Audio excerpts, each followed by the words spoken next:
A very good evening to all of you. My dear students, आज मैं independent event का second lecture यानी 2 marks question की practice करवाने वाली हूं।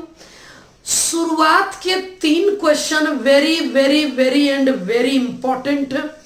ये दोनों क्वेश्चन एक कॉन्सेप्ट पर हैं और क्वेश्चन इतना इंपॉर्टेंट है कि इस क्वेश्चन को बोर्ड भी बहुत बार पूछा है, एनडीए भी पूछा है, आईआईटी भी पूछा है। अगर बोर्ड की बात करूं तो मैंने क्वेश्चन एनसीईआरटी से लिए हैं, तो हर बोर्ड पूछ सकती है। स्टार्ट करते हैं पहले क्वेश्चन से, पढ़कर देखिएगा। क्वेश्चन है the probability of solving specific problem independently, यानी इतना तो क्लियर हो गया कि इवेंट इंडिपेंडेंट है।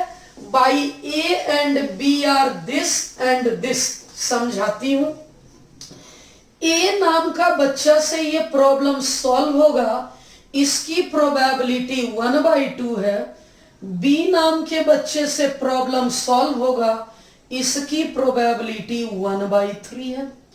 अगर ए से सॉल्व होने की प्रोबेबिलिटी 1/2 है, तो ए से नहीं सॉल्व होने की प्रोबेबिलिटी क्या है?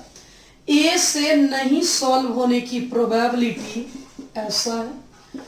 बी से नहीं सॉल्व होने की प्रोबेबिलिटी पी बी बार मतलब 1 - पी बी, और आंसर आ गया 2/3। पहला question, probability that problem is solved. अब मैं कॉन्सेप्ट सिखाती हूं, सुनिएगा। मान लीजिए मेरे 2 स्टूडेंट हैं ए एंड बी। मैंने उन्हें होमवर्क दिया और कहा कि जब क्वेश्चन बन जाए तो टेक्स्ट कर देना। मैंने दोनों बच्चों को होमवर्क दिया। थोड़ी देर के बाद मैसेज आया, मैम प्रॉब्लम इज सॉल्व्ड। मेरे मन में क्या क्या ख्याल आएंगे? मैं सोचूंगी लगता है ए का मैसेज है, ए से बन गया होगा एंड बी से नहीं बना होगा। तभी मेरे मन में आएगा नहीं, पढ़ने में तो बी ब्रिलियंट है, लगता है बी के से प्रॉब्लम सॉल्व हुआ होगा। यानी मेरे मन में आ गया कि ए से तो नहीं हुआ होगा एंड बी से ये प्रॉब्लम सॉल्व हो चुका होगा। या फिर मेरे मन में ये आया कि लगता है ए एंड बी दोनों से ये बन चुका है, तो मैं ए एंड बी दोनों से हो चुका होगा, दोनों एक ही साथ बैठा होगा और दोनों से क्वेश्चन बन गया होगा। ये इतनी मेहनत क्यों करेंगे हम लोग? एक ही सिचुएशन तो और बचा क्या? ना ए से बना होगा और ना बी से। मैंने 1 में माइनस कर दिया। यानी अगर 3 सिचुएशन में लेना है, ए से बना बी से नहीं बना, बी से बना ए से नहीं बना, ए से बना बी से बना, 3 में एक आखिरी सिचुएशन बनता है कि दोनों में से किसी से नहीं बना होगा। तीनों निकाल कर ऐड करने से बेहतर है 1 - 4th 1 - चौथा। अब आपको बताती हूं क्या है। ए बार इंडिपेंडेंट है, इसलिए ये बी बार। कैलकुलेशन, ए बार मतलब 1/2, बी बार मतलब 2/3, 1 - 1/3 और आंसर आ गया 2/3। आंसर आ गया। इसी में सेकंड क्वेश्चन क्या है? Exactly one of them solves the problem. यानी वो बच्चा अगले दिन क्लास आया, बोला मैम हम लोग में किसी एक से ही बन पाया, अब आप गेस करिए किससे बना। Exactly one of them solves the problem, मतलब वो बच्चा कह रहा है मैम हम लोग दोनों में से सिर्फ एक लोगों से बना है। तो मेरे मन में 2 विचार आएंगे। पहला, ए से तो बन गया होगा बी से नहीं बना होगा, या फिर ए से नहीं बना होगा, बी से बना होगा। क्योंकि ये इवेंट इंडिपेंडेंट है, क्योंकि यह इवेंट इंडिपेंडेंट है, इसलिए इंटरसेक्शन का मतलब इनटू, ये ए बार इंटरसेक्शन का मतलब into P A 1/2, P B bar 2/3, P A bar 1/2, P B 1/3। अगर कैलकुलेशन करूं 1 into 2, 1 into 1, 2 into 3, 6, 3/6 की वैल्यू 1/2 आ गया। सेम कॉन्सेप्ट पर एक और क्वेश्चन बेहतरीन है। इस बार मैंने क्वेश्चन दो बच्चों को दिया था, ए एंड बी। यह क्वेश्चन आईआईटी ने पूछा है, यह क्वेश्चन एनडीए ने पूछा है, और यह क्वेश्चन मैंने अभी जो करवा रही हूं वो स्टेट बोर्ड का प्रीवियस ईयर्स क्वेश्चन। समझाती हूं आप बच्चों को। इस क्वेश्चन को पढ़िएगा, क्या लिखा है। लिखा है the probability of solving a problem for 3 student, यानी पहला बच्चा सॉल्व कर देगा, इसकी प्रोबेबिलिटी 1/3, दूसरा बच्चा सॉल्व करेगा, इसकी प्रोबेबिलिटी, तीसरा बच्चा सॉल्व करेगा, इसकी प्रोबेबिलिटी ये है। फिर सिखाती हूं। इसका मतलब है अगर ये पी ए है तो पी ए बार क्या होगा। अगर पी ए है तो ये 1 माइनस पी ए होगा। पी ऑफ ए यानी 1/3 अल्टीमेटली 2/3 हो जाएगा। अगर यह पीबी है, अगर यह पीबी है तो पीबी बार निकालने का तरीका है 1 माइनस 1/4 और अल्टीमेटली 3/4 आ गया। अगर पीसी मालूम है, पीसी बार की बात कर लूं तो 1/5, 4/5। क्वेश्चन क्या है? प्रॉब्लम विल बी सॉल्व, यानी मैंने कहा, मैंने अपना एक क्वेश्चन 3 बच्चों को दिया और मैंने कहा प्रॉब्लम सॉल्व हो जाना चाहिए। वो बच्चा सोचेगा क्यों ना मैं ए को बनाने दे दूं, बी और सी से तो बनेगा नहीं, या फिर क्यों ना बी से को दे दिया जाए, सी और ए और सी से नहीं बनेगा। ऐसा भी तो हो सकता है कि ए बी से ना बने। कोई जरूरी है एक ही बच्चा से बने, कोई जरूरी है कि एक ही से बने, 2 स्टूडेंट से भी तो बन सकता है। ए बी से बना, सी से नहीं बना, या फिर ए सी से बना, बी से नहीं बना, या फिर ए से बना, सी से नहीं बना, बी से नहीं बना, इन दोनों से बन गया। ऐसा भी तो हो सकता है क्वेश्चन आसान हो और तीनों स्टूडेंट से बन जाए। तो यहां हम कह रहे हैं कि हो सकता है कि ये तीनों बच्चों से बन जाए। मैं 4, 3, 7 टर्म क्यों निकालूंगी? मैं 1 माइनस, और एक केस बच गया कि प्रॉब्लम सॉल्व ही नहीं हुआ। Problem will not be solved, यानी 1 माइनस प्रॉब्लम सॉल्व होगा ही नहीं।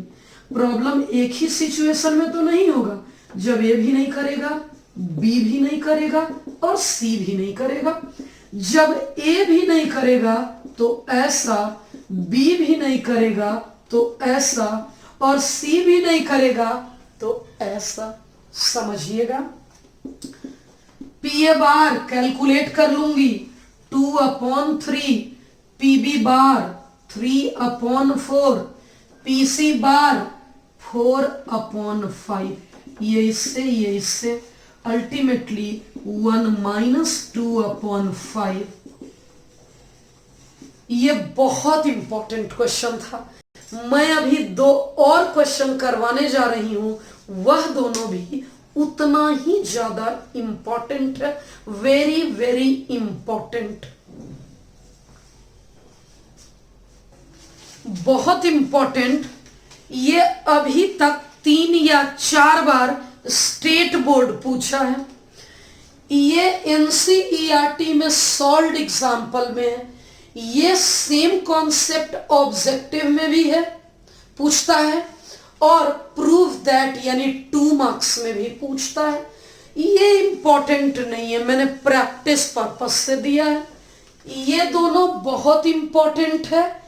ये सिंपल क्वेश्चन जानबूझकर मैंने प्रैक्टिस पर्पस से दिया है। समझिएगा क्या है। A speaks the truth in 75% cases. A सच बोलता है 75% केस में, यानी 3/4। इसका मतलब ए झूठ कितने केस में बोलता है? 1 - सच 1/4। बी के बारे में है कि 80% केस में बी सच बोलता है। 80% केस में बी सच बोलता है, तो 24 जा 25 जा। अब बी झूठ कब बोलता है? 1 - PB यानी 4/5।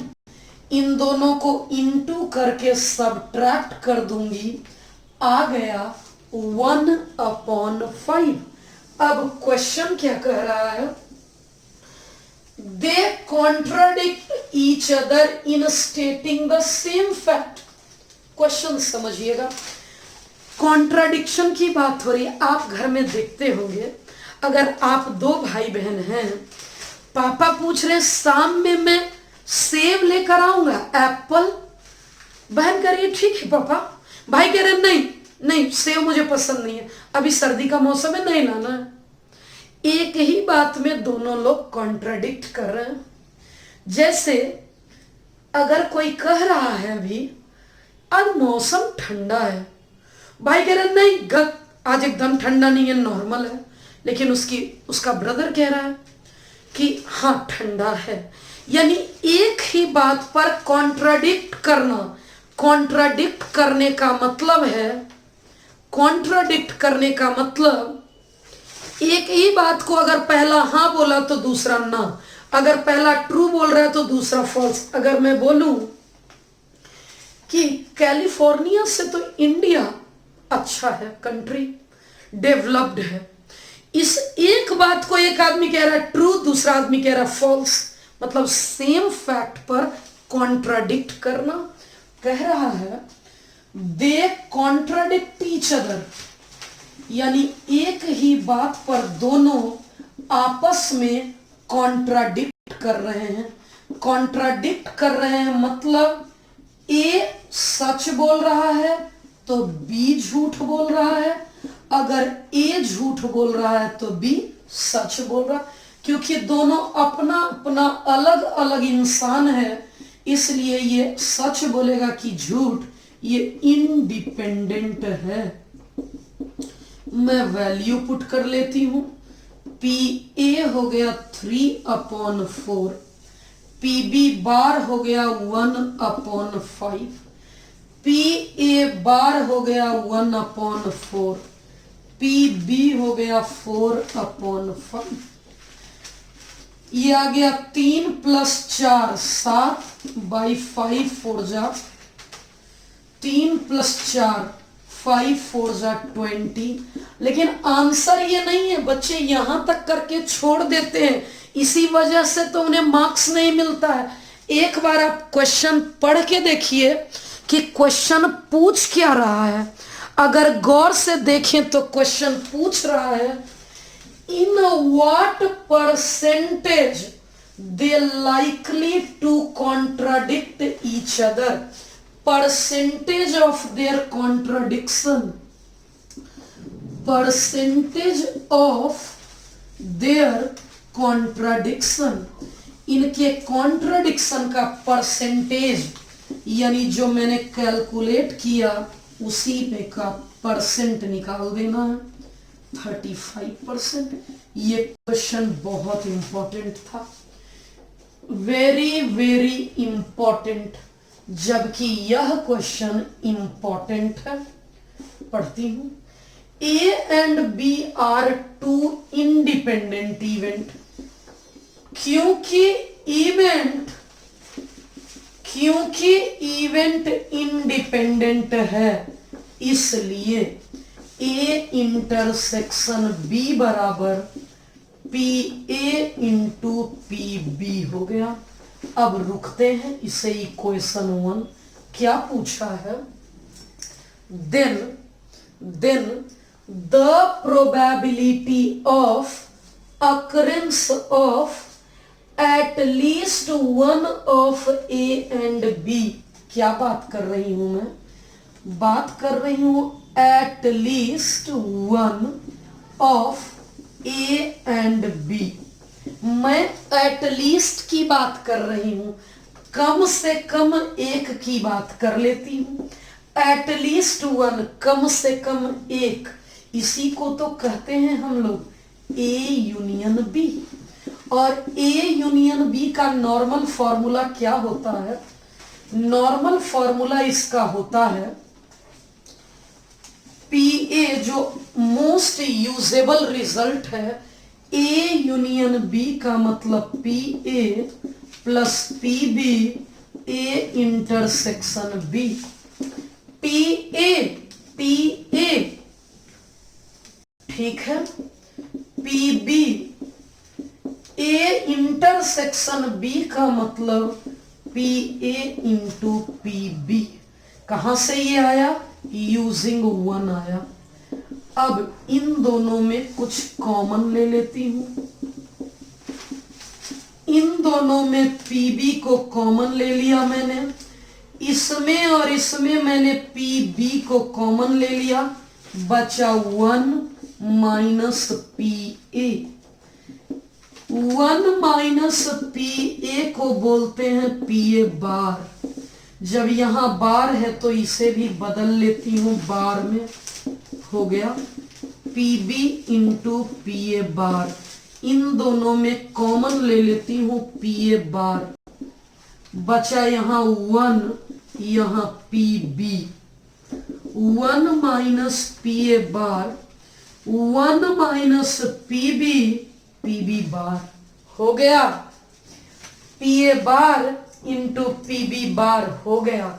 यही तो है जो हमें प्रूव करना था, इसलिए A यूनियन B बराबर 1 minus PA bar into PB बार। हमारा प्रूव हो चुका, आप बच्चे देख सकते हैं, और बहुत ही सिंपल वे में और कॉन्सेप्चुअली प्रूव हो गया। अब एक दोनों इंपॉर्टेंट तो हो गए, मान लीजिए तो इंडिपेंडेंट इवेंट आपका खत्म हो चुका, बहुत इंपॉर्टेंट था, ये फिनिश हो गया। लेकिन प्रैक्टिस के लिए मैं एक और क्वेश्चन ली हूं, समझ लेते हैं। Given two independent event A and B, ठीक है, PA पता है, PB पता है। क्योंकि इवेंट इंडिपेंडेंट है, क्योंकि इवेंट्स आर इंडिपेंडेंट, क्योंकि यह इवेंट इंडिपेंडेंट है, इसलिए A इंटरसेक्शन होगा ऐसा, ये रहा 0.3, ये रहा 0.6, आ गया एक आंसर तो आ गया, हमारा पहला तो निकल गया। अब दूसरा का बात कर लेते हैं। A and not B, A and not B, इसको कहते हैं A एंड मतलब इंटरसेक्शन नॉट बी, क्योंकि ये इंडिपेंडेंट है इसलिए ये ऐसा होगा। P A P B bar को कहेंगे, पी बी बार मतलब 1 minus P B. P A है 0.3, 1 माइनस पी बी बार है 0.6, 0.3 इंटू 0.4। फिर से देखिएगा, P A and not be, ये 0.4 हो गया और आंसर ऐसा आ गया। वहीं तीसरा ए और बी पूछा है, और मतलब यूनियन होता है, इसी को तो कहते हैं और। ए यूनियन बी का एक simple formula, A intersection B. P A 0.3, P B 0.6, A intersection B, A intersection B 0.18, A intersection B 0.18। 3 plus 6 0.3, 0.6, 0.9 और 18 आ गया 0.72। And last fourth one, neither A nor B को ही ऐसा कहते हैं। नाइदर ए नॉर बी को actually ऐसा बोलते हैं, ए बार एंड। बच्चों को यहीं पे कंफ्यूजन होता है। अगर बोल रहा है नहीं, ना तो ए चाहिए एंड ना ही बी चाहिए, बच्चा कह रहा है मैम यहाँ और लिखा है तो आप यूनियन लिखिएगा ना। प्यारे बच्चे, फील करिए, समझिए, शब्द पे मत जाइए। इसका मतलब मुझे नाइदर ए की प्रॉपर्टी खरीदनी है नॉर बी की, मतलब मुझे ए की प्रॉपर्टी में भी कोई इंटरेस्ट नहीं है एंड मुझे बी की प्रॉपर्टी में भी कोई इंटरेस्ट नहीं है। नाइदर ए नॉर बी का मतलब probability of A bar and B bar. A bar and B bar का मतलब हो गया ए बार 0.7, 1 माइनस पी ए हो जाएगा, P B bar 1 minus 0.6, 1 minus 0.3। पहले फॉर्मूला तो लिख लूं, इसका मतलब है P A bar into P B bar. A bar मतलब 0.7, पी बी बार मतलब 0.4। ध्यान दीजिएगा, यहां इन दोनों का प्रोडक्ट करेंगे 0.28। खत्म हो गया, इंडिपेंडेंट इवेंट खत्म हो गया। लेकिन ये लेक्चर मात्र 20 मिनट का हो रहा है। मैं चाहती हूं कम से कम 2 और क्वेश्चन करवाकर फिनिश करूं। अगर आप बच्चे थक गए हैं इंडिपेंडेंट से, अगला 2 क्वेश्चन आप छोड़ दीजिए। वो इंपॉर्टेंट है लेकिन बहुत इंपॉर्टेंट नहीं है, सिंपल है, मैं प्रैक्टिस के लिए करवा रही हूं। 2 और क्वेश्चन देखते हैं। Last 2 question of independent.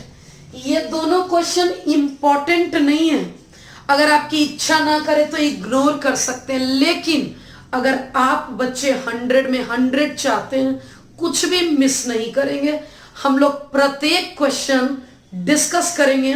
बस इसके बाद आप एनसीईआरटी का एक्सरसाइज 13.2 प्रेम से बना सकते हैं। क्वेश्चन क्या है? अ डाई इज टॉस्ड ट्वाइस। ये क्वेश्चन कह रहा है एक डाई को 3 बार टॉस किया गया, सैंपल स्पेस क्या होगा? 3 बार टॉस करने से 216, लेकिन एक डाई को टॉस किया गया।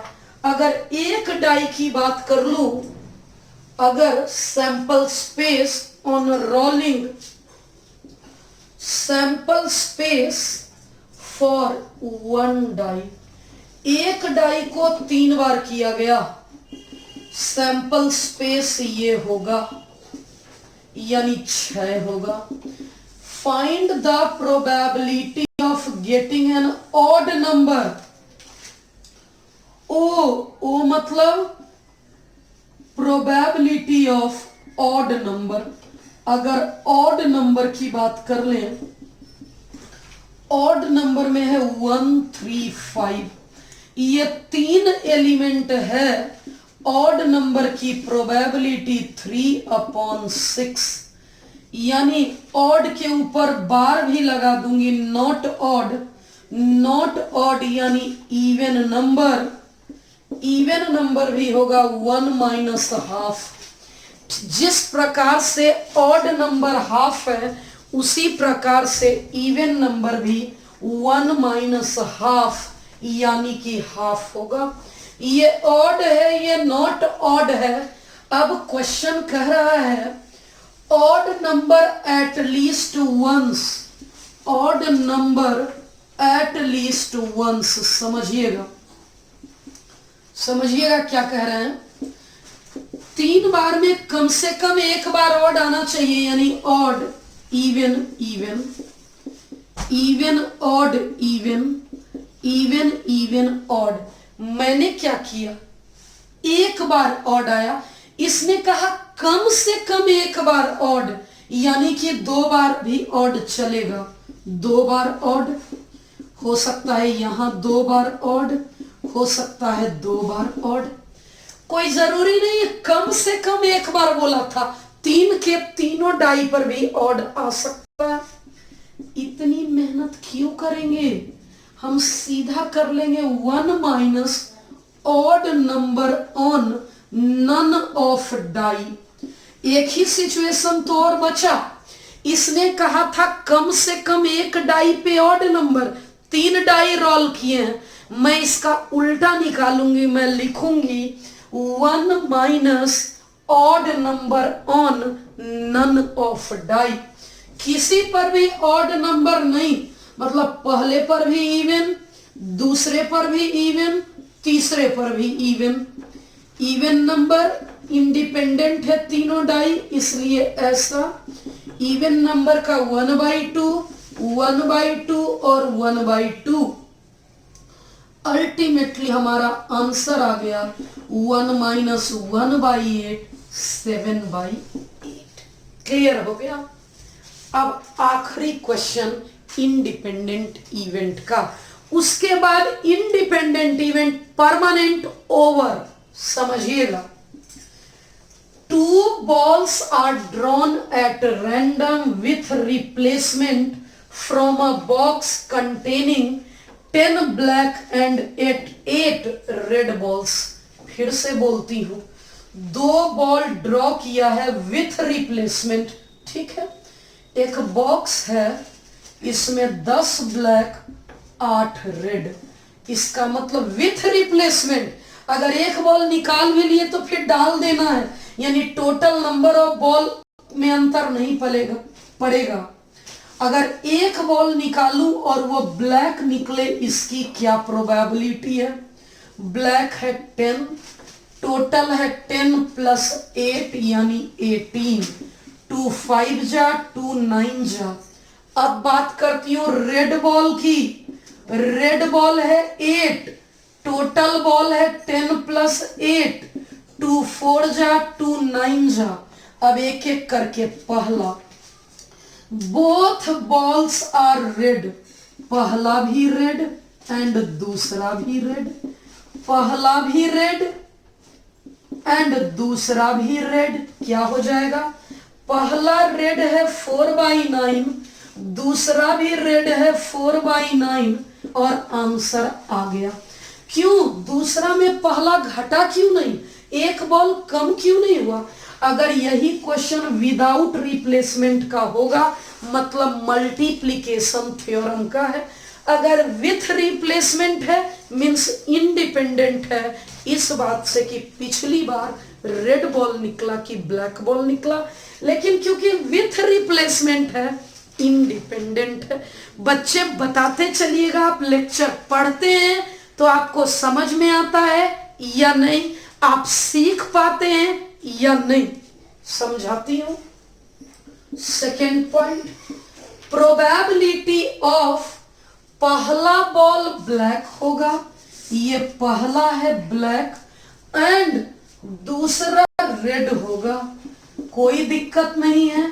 पहला ब्लैक हो गया, दूसरा रेड हो गया। पहला ब्लैक एंड दूसरा रेड। पहला ब्लैक हो गया 5/9, दूसरा रेड हो गया, आंसर आ गया 20/81।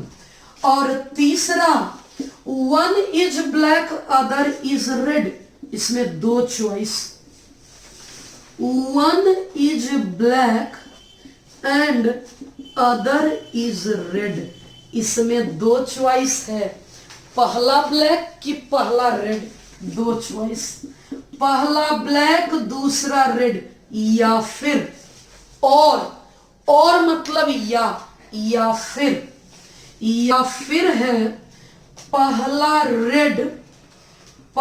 रेड एंड दूसरा ब्लैक।